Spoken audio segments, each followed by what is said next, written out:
Bonjour à tous et bienvenue sur Mal TV. Comment se passe la passion ludique? Et on est dans cette nouvelle période de confinement, mais ça n'empêche pas de faire des bonnes vidéos. Et d'ailleurs, c'est pour ça que j'ai pris le bouton s'abonner qui est là, suivi de la cloche de notification que je vais mettre un petit peu vers là. Voilà. Bien évidemment, n'hésitez pas à mettre un pouce bleu, parce que ça fait toujours du bien d'avoir un pouce bleu. Alors je fais suite en fait à différents sondages que j'ai fait sur l'onglet communauté que je vous invite régulièrement à regarder. Et en fait là, il y a eu deux sondages qui vont être fusionnés dans cette vidéo. Je vous explique tout de suite pourquoi. Le premier sondage concernait en fait si je faisais une vidéo en gros top post-confinement des ventes, un top vente en fait. Et il y a une autre vidéo qui se disait simplement faire des top ventes. Et en fait, je me suis aperçu, et vous allez voir tout de suite pourquoi, qu'on va pouvoir fusionner les deux. En fait, ça va être très simple. Le top vente lors du confinement, exclusivement la plupart des ventes, on va dire, allez, presque 60-70% des ventes, ce qui est assez énormissime, sont de la peinture pour figurines. Bombe, sous-couche, pinceau, pot de peinture, c'est ce qui représente la plupart des ventes. Donc ça donne une tendance. C'est-à-dire qu'en fait, le hobby a été ultra présent. C'est-à-dire que vous avez dit, tiens, je vais pouvoir peindre durant cette période mes figurines. Alors, bien sûr, il y a Games Workshop, etc. Mais ça a été aussi tout ce qui était zombicide. Tout ce qui a été jeu de figurines avec plateau. C'est super sympa. Ça a été vraiment une grosse révélation. Même si, quand on regarde comme ça semble logique. Extrêmement logique. Et oui. Et justement, c'est pour ça que du coup, ce top vente concerne principalement finalement la peinture. Alors, je ne vais pas énumérer du coup pot par pot lequel était le meilleur. Je pense que ça n'a pas un énorme intérêt. Voilà. Si on se dégage de tout ça, il y a eu à un moment donné des sorties Pokémon, Magic, Yu-Gi-Oh! Qui se font durant cette période-là, qui ont été repoussés par certains éditeurs, sauf Pokémon qui a décidé quand même de faire l'avant-première, virtuellement bien évidemment. En gros, vous pouvez acheter les cartes. Donc pareil, ça apparaît sur le top vente parce qu'en fait on a vendu tous les kits virtuellement. Donc en fait ça a été énormément suivi. Voilà, les joueurs n'ont pas voulu se passer de leurs cartes. Il faut dire qu'en même temps c'est une super promo. Donc pareil, on va le dégager, on va le mettre de côté parce que peinture, un jeu de cartes à collectionner, ça monte très vite en termes de stats. Voilà. Donc qu'est-ce qui reste? Il reste les jeux de société. Bien évidemment, vu que vous aimez les jeux de société. Et bien sur les jeux de société, ça va être difficile. En fait, c'est lissé sur toutes les références. Il y a eu très peu de nouveautés en fait durant le confinement. Il y a eu des choses qui sortaient un tout petit peu avant, qui ont finalement été qui sont apparues au moment du confinement. Mais du coup, on ne peut pas vraiment dire qu'il y aura des grosses nouveautés qui va attirer, comme on pourrait faire d'habitude, un buzz énormissime. Donc, qu'est-ce qui s'est passé? On se retrouve sur des classiques, Seven Wonders, Carcassonne, Pandémie, même si Pandémie c'est un petit peu détaché du lot. Il faut avouer qu'il y a eu un petit côté assez rigolo où vous avez dit, c'est une pandémie, donc on va jouer à Pandémie. Beaucoup de jeux à deux. Bon, ça, les jeux à deux, ça c'est logique. Mais globalement, sur les jeux, il faudrait que je cite quasiment tout le catalogue parce qu'en fait, ça s'est étalé sur toutes les références. Voilà. Même des fois des références un peu obscures, vu que au niveau du confinement, tout le monde a un peu tapé sur toutes les boutiques internet. On s'est retrouvé avec des clients de un peu toute la France. Donc du coup, ça a tapé sur tout. Voilà. Donc il y a eu une vague de jeux de société hyper diversifiée.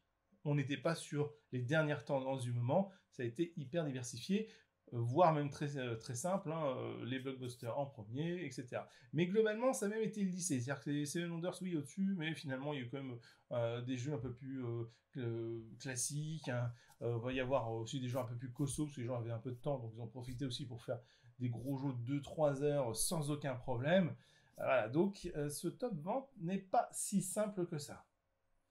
C'est pour ça que j'ai fusionné avec un top vente qui s'ensuit. Pourquoi? Parce que après le confinement, il y a eu un peu le mini Noël qui a été juillet-août, que beaucoup de boutiques, j'espère, ont connu. C'est-à-dire qu'il y a eu un gros foisonnement, énormément de ventes, et surtout, il y a une nouveauté qui sont apparues. Pareil, j'en ai tout ce qui est peinture, tout ce qui est jeu de cartes à collectionner, qui représente toujours beaucoup de ventes.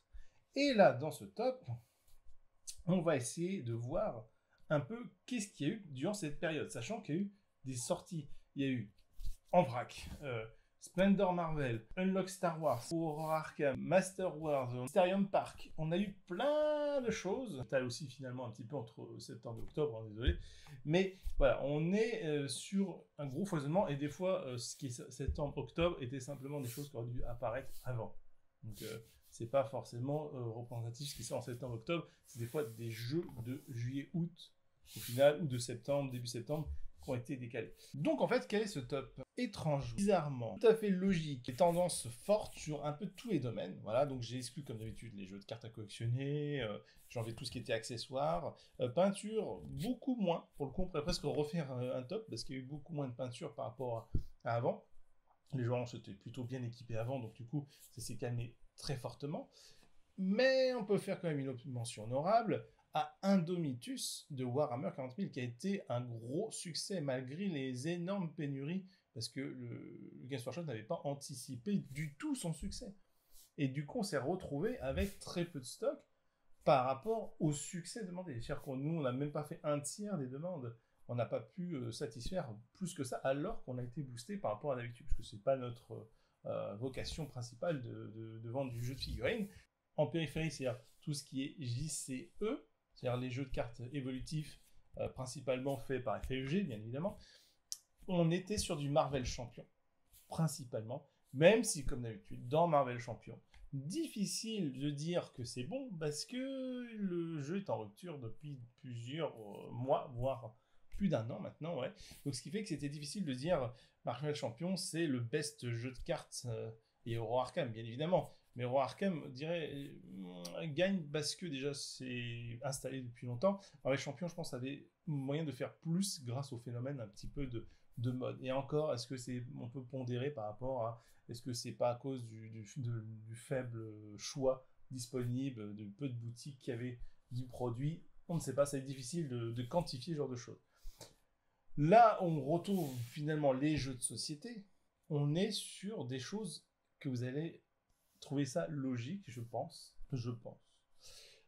Déjà, tout ce qui est Villainous. Et quand je dis Villainous, c'est le dernier qui est sorti, mais aussi les anciens. C'est-à-dire que Villainous, ce qui est marrant, c'est que quand un nouveau sort, les autres se revendent dans la foulée. C'est-à-dire que là, il y a eu le nouveau avec Scar, Ratigan et tout ça. Et ben, il s'est vendu énormément. Voilà, on en a commandé beaucoup. Et on a vendu beaucoup des autres. Voilà, Villainous, c'est toujours ce jeu qui cartonne et qui cartonne encore plus quand un nouveau sort. Bah, les autres Villainous se remettent à sortir parce que peut-être que des gens redécouvrent, sachant que Villainous a l'avantage d'être un jeu indépendant à chaque fois. Donc on a pour 3 joueurs, alors pour ceux qui ne connaissent pas Villainous, en gros c'est un jeu de cartes sur les méchants de Disney où l'idée c'est de faire des combos, voilà, pour gagner la partie. Et chaque méchant a son truc, sa combo pour gagner. Et les interactions entre les joueurs, c'est empêcher bien évidemment les autres de gagner, en faisant en sorte de les pourrir, de jouer en fait avec les decks héros, parce que quand les méchants, c'est des héros qui nous attaquent, voilà, ou essayer de contrecarrer bien évidemment nos plans. Et bien sûr, on enchaîne après ce Villainous avec le nouveau Seven Wonders. Le nouveau Seven Wonders qui est simplement une refonte du jeu, mais tellement bien repensé qu'au final, ça a convaincu plusieurs personnes. Ça a été un véritable carton, voilà, avec une campagne faite par Asmodée en amont qui a permis d'essayer de promouvoir le jeu avec des cartes promo, choses comme ça. Voilà, il y a eu un véritable engouement, des jeux concours qui les aidaient à soutenir. Donc Seven Wonders, c'est hyper bien vendu. Et Seven Wonders représente Seven Wonders et ses extensions, parce qu'ils ont enchaîné quasi la totalité des extensions. Voilà. Lors de cette vidéo, la dernière sort là, enfin la semaine prochaine. Et encore, ça a été parce que ça a été décalé à cause du confinement. Donc Seven Wonders et toute sa gamme représente un gros panel de ventes. Nous avons Fallout Shelter aussi, qui était très sympa, qui a eu un petit succès. Alors peut-être que ça c'était plus à notre niveau, je ne sais pas. En tout cas, j'ai trouvé ça. Maintenant, 2 petits jeux énormissimes, Oriflamme et The Crew. Ah oui, Oriflamme et The Crew.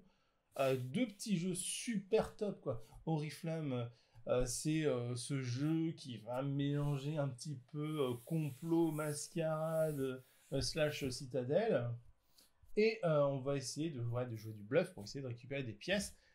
Et avec des systèmes de petites combinaisons assez malignes, avec pas mal de négociations autour de la table. C'est vraiment très sympa. Et ce crew, là, c'est du coopératif avec un système de jeu de pli. Donc au début, c'est tout basique, mais tout l'intérêt du jeu, c'est de jouer en scénario. C'est-à-dire qu'en gros, on va avoir en fait toute une épopée spatiale à faire, parce que ça se passe dans l'espace, et on va essayer de réussir des missions qui sont de plus en plus difficiles, avec des systèmes de pli. Il faut récupérer à certains moments, voire ne pas récupérer, voire essayer de faire dans un ordre très précis. C'est très simple, mais énormément complexe à réussir. Plus les niveaux passent, plus ça devient chaud. Ensuite, on a bien évidemment, à moindre mesure, je préfère préciser quand même, Unlock Star Wars. Les Unlock se vendent énormément. Le Unlock Star Wars, un peu moins, faut avouer, parce que c'est un Star Wars. Alors, il y a des gens qui n'aiment pas forcément la licence ou qui trouvent que oh, c'est Star Wars, c'est pas mon truc. Voilà. Alors que il s'est quand même bien vendu. Voilà. Un Unlock plus classique serait vendu beaucoup plus, mais celui-là, c'est quand même bien vendu. Voilà. Il fallait faire un petit peu attention, dire c'est du Star Wars. Par contre, ça devient une gamme à part entière. C'est-à-dire que ceux qui sont Star Wars, qui ont fait Unlock Star Wars, ne sont peut-être pas des joueurs de Unlock tout court, et du coup ils se mettent à faire une nouvelle série, parce que c'est différent de la série Unlock normale, parce que en fait c'est une série à part, rien que sur l'application mobile. Donc ce qui fait que on va se retrouver avec des gens qui vont aimer Unlock Star Wars. Voilà. Autre chose, bien évidemment, il y a eu le Splendor Marvel, même s'il y a une petite méfiance, parce que au final, le jeu n'est pas une grosse refonte. Alors, l'avantage, c'est que ce n'est pas simplement, j'ai plaqué un design, donc c'est vraiment, on repense le jeu en fonction quand même, mais c'est juste quelques étapes qui changent. Voilà, une carte en plus.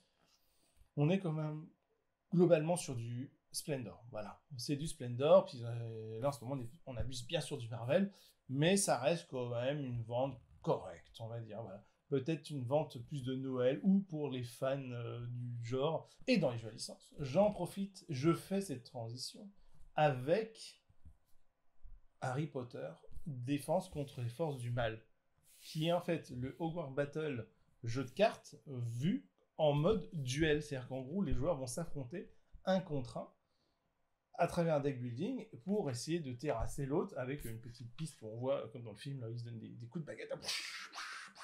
Et fixe de balles. Et on va essayer de battre l'autre avec un deck building. Donc voilà, c'est un peu les tendances comme ça qui sont sorties. Après, j'ai des petits coups de cœur, un peu comme Master World. Je pense qu'il nous était un peu plus propre. Je ne sais pas si au niveau de toutes les boutiques, c'est bien vendu.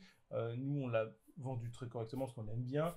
Il y a Mysterium Park aussi qui commence là, dans cette vidéo. Le jeu n'est pas encore très très vieux, mais il va faire un gros succès, c'est annoncé, ça se ressent. On a fait d'ailleurs des live Twitch où vous pouvez nous voir en train de jouer. Et quand on compare à l'autre Mysterium, on arrive à rentrer dedans, puis l'univers est quand même bien léché. Voilà, il y a quelques petits jeux comme ça. Il va y avoir des jeux après un peu qui se vendent bien, mais qui sont trop limités. Par exemple, il y a Orléans, ça refonte. Très sympa Orléans, mais malheureusement, Orléans, beaucoup trop limité par boutique, donc difficile de le mettre dans un top vente. Ou encore Roméo et Juliette, là, qui est très récent, là, j'aime beaucoup, un bon coup de cœur.